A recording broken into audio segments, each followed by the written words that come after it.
What do you think about what Mike McDonald's doing up there, and what kind of impact do you think he's going to have on that defense? In the preseason, they looked really different.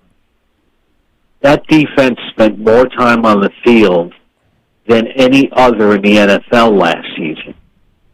So already, I think McDonald, along with the front office, has improved the front line, which is a big deal. The linebacking crew is still thin, but there's a very defensive culture there now that I think Pete Carroll had for a long time, but they just didn't have the right personnel to execute his schemes, whereas McDonald comes in it differently. He's creative, and this is no knock on Pete whatsoever. I love him, and as much as I'm excited about McDonald, I'm going to miss Pete Carroll. Yeah.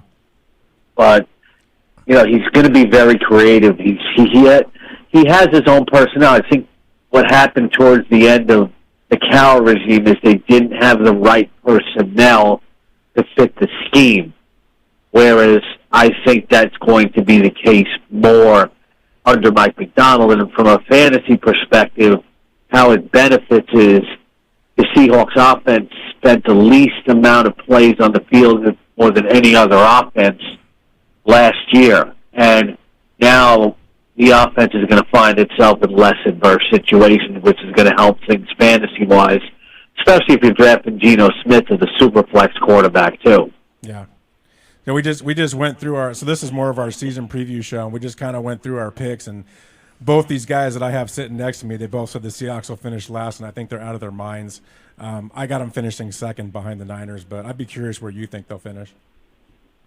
I've seen, this is – I don't know who you had on saying this, and I'm not trying to disrespect them. No, it's okay. I've seen predictions that they're going to win 6 or 7 games, but this team is better than last year, and they won 9 games last year. That's what I say.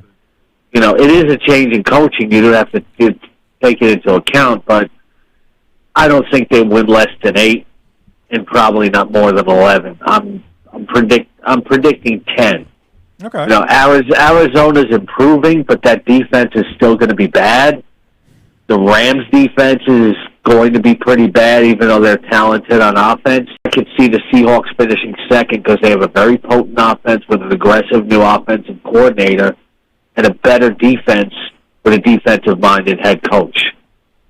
I'm 100% in agreement with Scott. I mean, that's exactly what I think, too. He just says it a lot better than I do.